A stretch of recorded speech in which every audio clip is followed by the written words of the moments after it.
Okay, we begin. Question number 1. Question is, can men wear cologne? Is a man allowed to wear cologne? So, to clarify, there's cologne and there's deodorant. Deodorant is something applied to the person's body which makes bad odors not come or to be covered over. Cologne doesn't have that koyach. Cologne can be just spray that has a good smell, and it's on the person's body, and it can maybe mix with his natural odors, but it doesn't deodorize. So the question is a man allowed to wear cologne? So this is actually a discussion on the poskim. There are some poskim that say that it's 100% osur. It's because it's a thing that women do, and therefore it's isur la yilbash gever tvilas isha. However, there are poskim that say that it depends, and they say, first of all, if it's cologne that's designated for women, then it will be osur. But if it's designated for men, it could be permitted. And then there are those that say it depends on how strong the cologne is. If it's mamish very strong, then it's a problem. If it's not so strong, then it's okay. And then there are those that say that if the cologne is put not for the reason of smelling good, but for not smelling bad, even though that's not the main purpose of the cologne, but that's the person's intention, it could be permitted. So there's different opinions, and different rabbanim say different things, and these are one of the things you have to have a personal rov. Not just have a personal mashpia. Besides having a personal mashpia, one has to have a rov that you ask your shilas to, and whatever he tells you to do, that's what you pass him. But you should be aware, there are different opinions. What? Q&A is for entertainment purposes only, as was said many, many times. What? Has nothing to do with Shabbos or not. Shabbos is a different issue. Shabbos, that's for a lady. For a woman, there's allowed to put on before Shabbos. Putting on cologne on Shabbos is a different problem. It's ma'ili dreyach. That's also on Shabbos. But this is a question for a man b'chlal. Lo yilbash gever simlas isha. A man cannot wear woman's clothing. And this is a woman's way of things. But Shabbos is a different shiloh. If it's also in the weekday. If it's permitted in the weekday. Yisach Siddishkeit is definitely forbidden. Sheket. Huh? Yeah, mitzad darkech, it's for sure a wrong thing, and mitzad darkech sidis, but we're talking about mitzad nigla. No, even like halachically, the whole like branding is so like for a man's. There are those that say that if it's meant for men, it's permitted. There are those that say it's mitzad sidishkeit is definitely not okay. Okay, I'm not going to read out this question out loud. Abacher wrote it. It looks like this. You can look from far if you recognize it. But is one permitted to engage in? And then there's the Bacher using box letters. The answer is no. And there's a story about the Mittel Rebbe about it as well. And the answer is that it's forbidden. If you wrote your question and didn't get an answer, then this might be it. Question: if you take an untabled knife, put it in a knife sharpener, what's the status of the knife sharpener? So, to understand how tvilas kailim works, tvilas kailim is not the pshat that the keli. Okay, I'll make an introduction first. When do you have to toivel a keli? You have to toivel a keli that you buy from a goy. If you buy a keli from a Jew, then you don't have to toivel it. If you buy a keli from a goy, you have to toivel it, but it's not the pshat that the goy used it. It's a brand new keli, a brand new knife that you buy from a goy, you have to toivel. The reason for the tvilah is not because there's anything treif that's absorbed in the kli, it's because it's a special din of tvilas kelim, which whatever the hasbara will be, the Rabbi has a sikh about it, but it's that's the halacha. So therefore, yeah. So therefore, if it's a keli which has treif absorbed in it, and then you put it into a different keli, whether through a knife sharpener or others, then there's a shaila of the treif that's absorbed in one keli transferring to the other. But if it's an untabled keli, then there's nothing that can transfer, and therefore the knife sharpener for sure doesn't lose its status. It would be an interesting shaila if there's a treif knife put into a knife sharpener, and then someone else puts in a kosher knife, does the transfer, which even then I would think not. Well, it's all cold. No, there's knife sharpeners. I don't know how they work exactly, but if when you do it, there's friction. There's heat. There's friction under. I'm not familiar how this. Different types of There's no liquid. And if it's hot without any liquid and it for sure doesn't transfer, but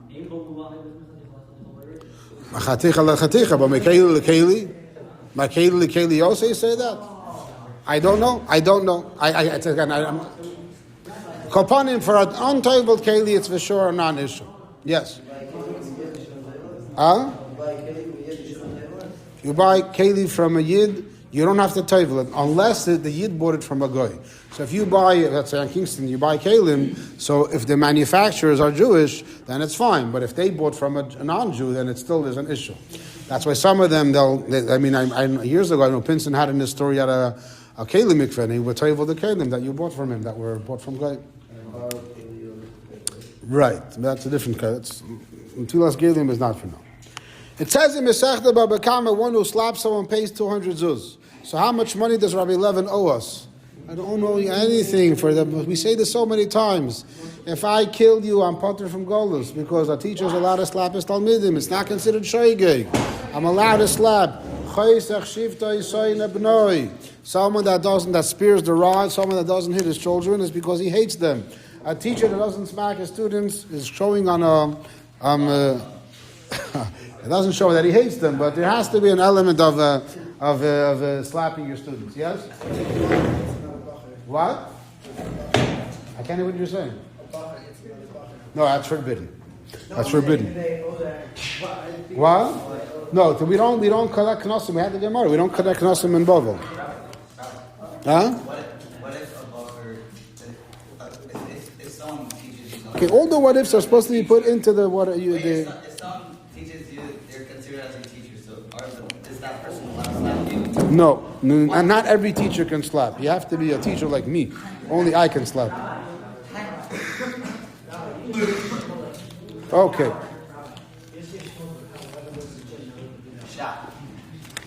Okay.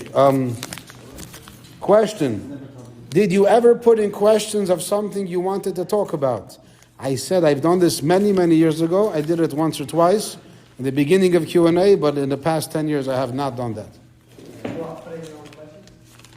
I put in questions for that I want to talk about.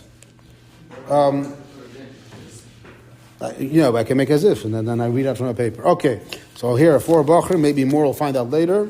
Why is there a Mezuza in front of Zal? Why is there a Mezuza in front of, if you said it shouldn't be? Why is there a Mezuza in Zal? Why is there a Mezuza in Zal if there is no mashkof?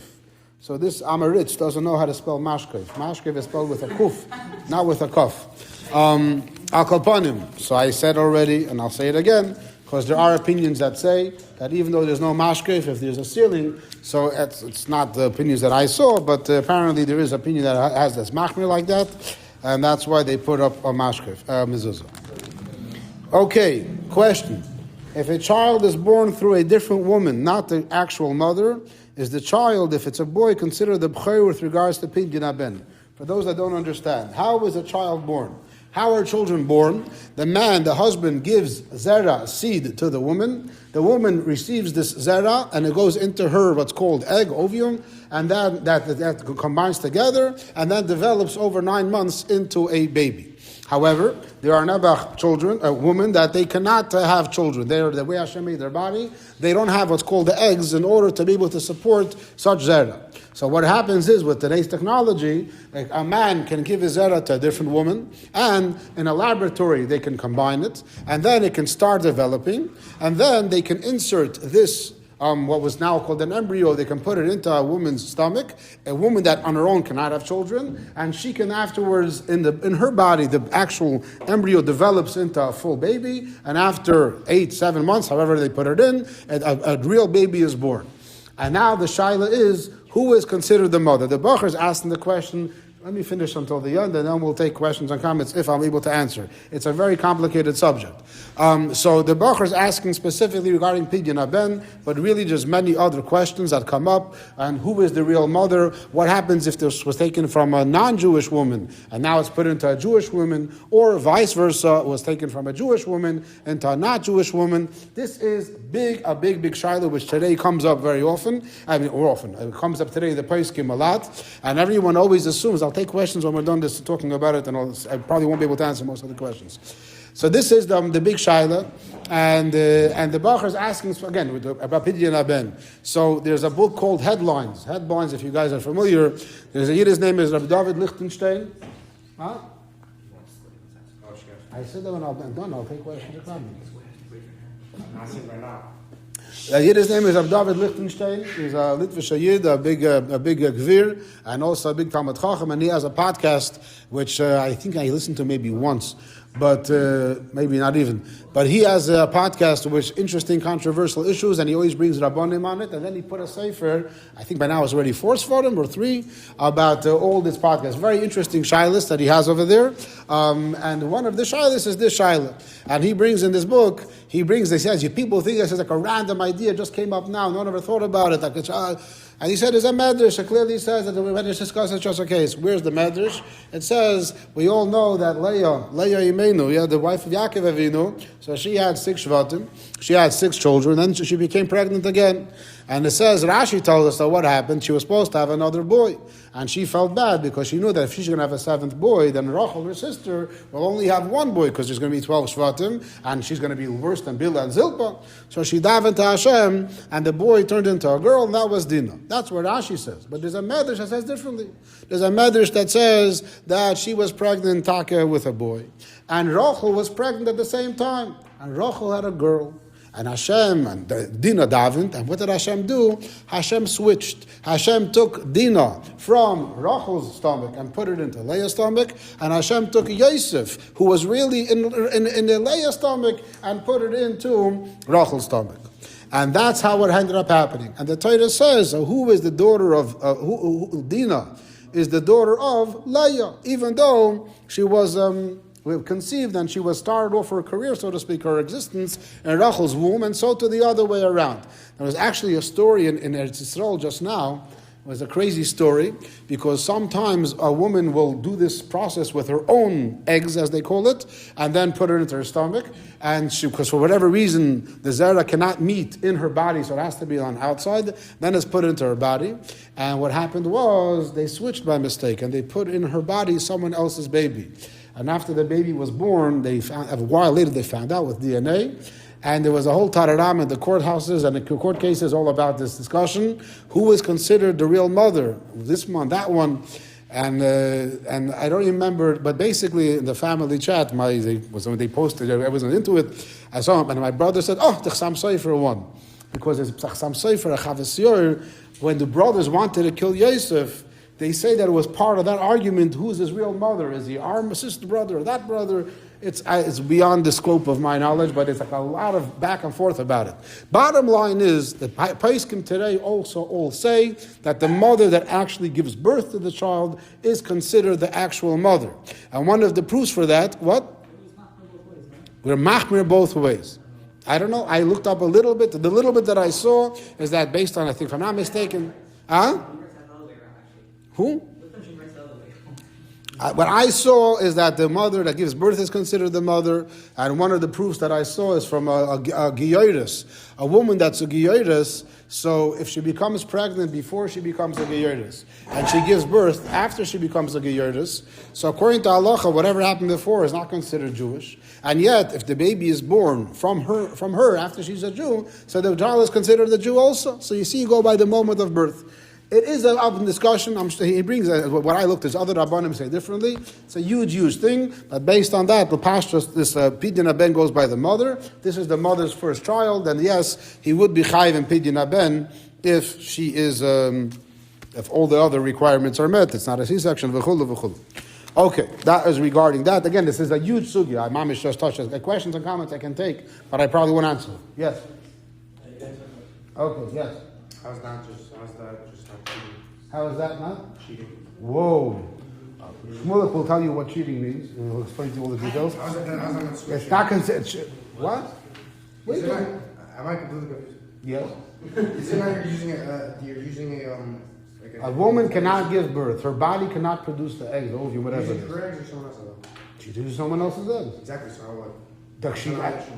Because there's a whole clinic. This is all done. People pay people. It's the whole. It's other woman. Do you know what a sperm bank is? Okay.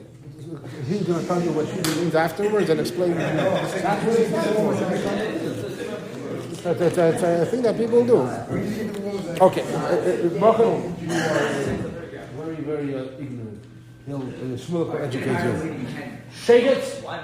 Because you're the biggest shake it, sir.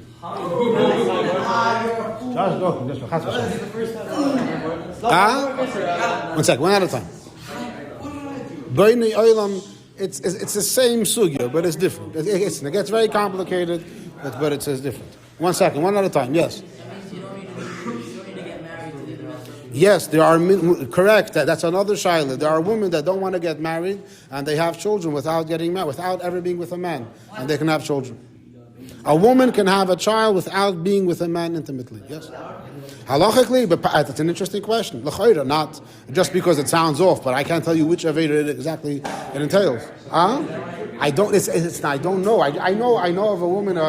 That's modern Orthodox, whatever, and she was a family friend, and she was like asking, she wants to go ahead and have a child, she just won't be with a man. Can she do it? I don't know. I wasn't enough that to answer her shaila, but there is such a concept. Yeah. What? Is that what? No, it's not where there's a shidduch crisis. Surprise, surprise. Okay, I don't know the answers to these questions. Okay, no, go ahead. That's a tzemach tzedek. It's huge. Yeah. So I answered the question. Is that tzemach tzedek? Apparently that it's permitted, but everything. That's why all these they have rabbanim that discuss all these halachas how it could be done. Again, it's part of that's what Ben Elam does. It's a huge sugya. You don't understand. There's letters of the Rebbe and there's rabbanim, and it's endless. It's endless. As Rabbi Zirkin has a lot more to talk about. But he's answering the b'kitzur what I know.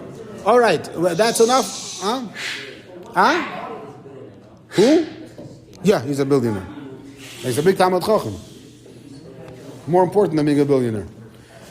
Okay, enough for now. Yeah, it's like I said, it's endless, this conversation, and I don't know half of the stuff. I don't know, a quarter of the stuff. If Hashem hardened Paroh's heart, i.e., controlled him, how can he then punish him? One of the oldest questions in the book. Now, this week's parsha, Hashem told... In this week's parsha, Hashem tells Moshe, go to Paroh and tell him to let the Jews go, and I'm going to harden his heart, but he's not going to let them go, and then I'm going to punish him. So this is the famous question, how can Hashem punish Paroh if Hashem forced him to say no? And there's many, many answers. I'm just going to give you the basic classical answer, and then another cute answer that I saw recently. The classical answer is, I think the Rambam says this is the classical answer. The classical answer is that that Hashem hardened Paroh's heart, that itself was the punishment. Because he was so bad beforehand, it made the Jews work so hard, so therefore Hashem punished him by hardening his heart, and that's why now there's another punishment. It's al derech, sometimes a bochrim disturbs in class, so the teacher will kick him out of class, and now, because he's kicked out of class, he ends up not knowing the material, and he ends up failing his test, and he gets another knas for that too. So the bochrim can say, it's not fair, I don't know the material because I wasn't in class. So what do we tell him? That's part of the punishment. You were kicked out of class because you disturbed, so part of that, you don't know the material, failed the test, you get another knas. So that's the classical answer. That's the classical answer, that that Hashem hardened his heart is part of the punishment because of what he did, and the hemshech is the continuation is all an extension of that. But that's the class. And then the cute answer that I saw, I think Rabbi Levin is the one that says the answer, is that he said that everyone has to have bchira chavshis. You have to have an opportunity to go this way or that way. Now, when Hashem started making the makkos, this week's parsha, the first 7 makkos, so when the makkos happened, like any normal person would right away say, yes, for sure, let the Jews go. And in a way, Paroh lost his bchira. Paroh has no choice right now. So by Paroh letting the Jews go, it also wouldn't be fair, because Hashem is forcing him to let the Jews go.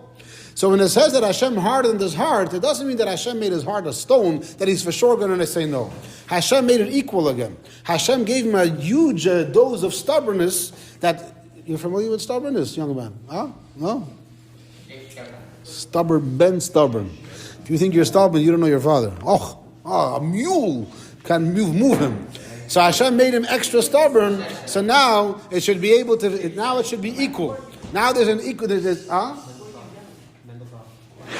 Zoli Berkowitz. So now it's equal. Now as a result, it can go both ways. Because now that it's hardened is hard now. So that's a nice interpretation of Rabbi Zevin. It's not the Pasha Pshat. What? That's a question. If that's the question, then the whole question doesn't begin. Hashem hardened his heart. There's no Bchira Chavshis anyway. If you say he has no Bchira Chavshis, then there's no question. Hashem hardening his heart is part of whatever Hashem makes him do whatever he has to do. Then there's no punishment. It's all those consequences. He said he deserved. There's no Bchira Chavshis. It's all punishment. But pastors, a goy has Bchira Chavshis when it comes to doing the mitzvahs of Hashem. Okay. I don't understand this question. I'm sorry if you can explain to me now. I still don't know the answer. If I go to a restaurant and the fries cost, let's say, $5, can I put on my notes for my order to put fries on top of my burger salad, or is that stealing? They do not charge more for what's in the notes. I'm not sure what notes means. I don't understand. Add-ons for free. So l'choira, they understand this, and I assume that if they're giving you an add-on, they're probably giving less than if you order a whole thing of fries.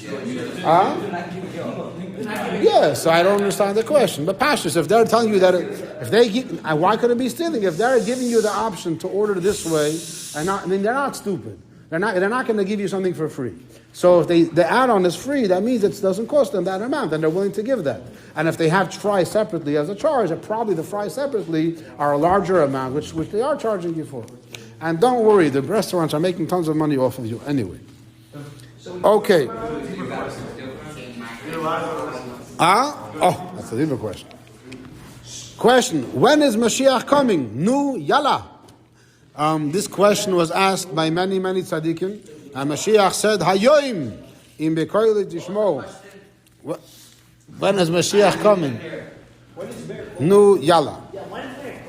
Okay.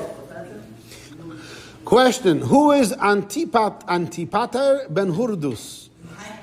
Hordus was a king. Hordus was a slave that became king. What happened was the Hashmonaim. The history, the way it worked was that when the Yidden came there to throne to build the second Beis Hamikdash, so for the first couple of 100 years, there was no Jewish kingdom. It was just like they were under the government of not the Romans, who was there then? It was the Persians and then the Greeks. And they had the Jews had their own little courts, but no one really in charge. And then by the Maccabees, when they took over, so then they ended up taking the government, and then finally it was Jewish kings. That was for about 103 years, and then what happened was the Hashmonaim, their family was destroyed, and there was this wicked slave. His name was Hordus, and Herod in English they call him, and he basically took over the kingdom and he killed all the Hashmonaim.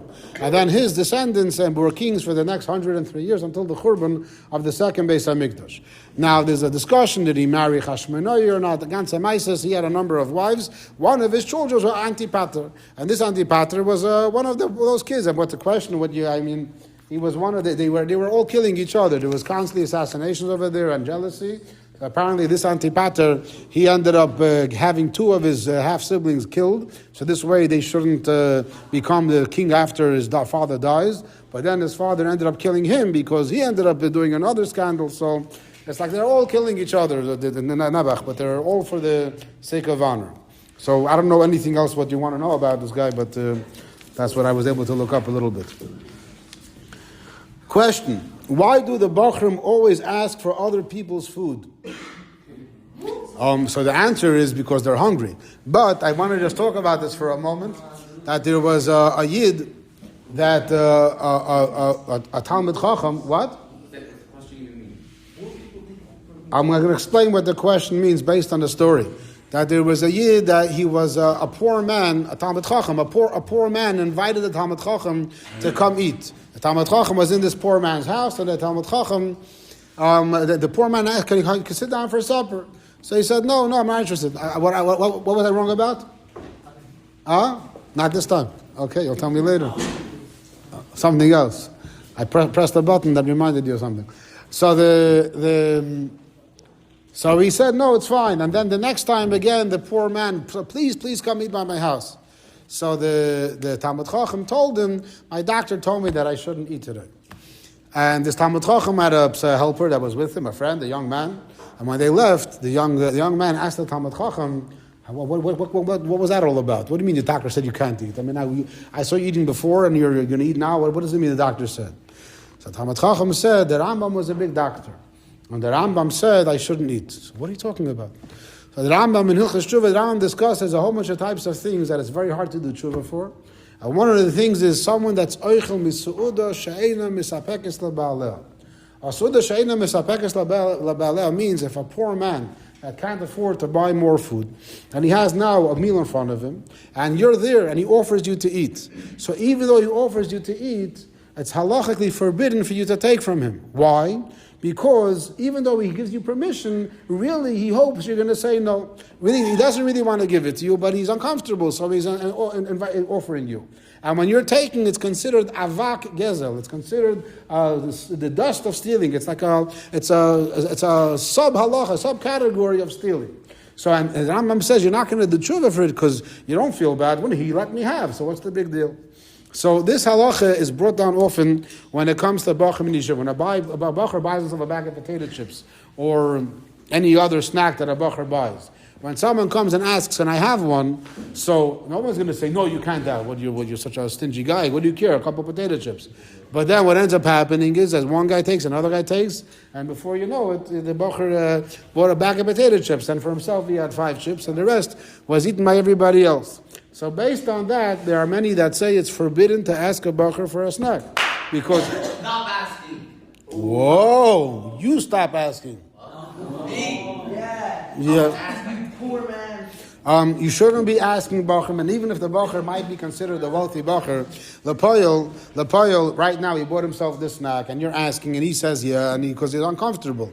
So it's basically, so if he has a large amount, and he's sitting down, and you know that he's going to eat most of it himself, and there's no problem, then it's fine. But if it's going to be in such a way that everyone's asking, which in yeshiva that's what often happens, everyone goes by and asks, so then it's indeed a problem, and you shouldn't be asking. So in most cases, you should try not to ask from someone that's having, because you don't really know if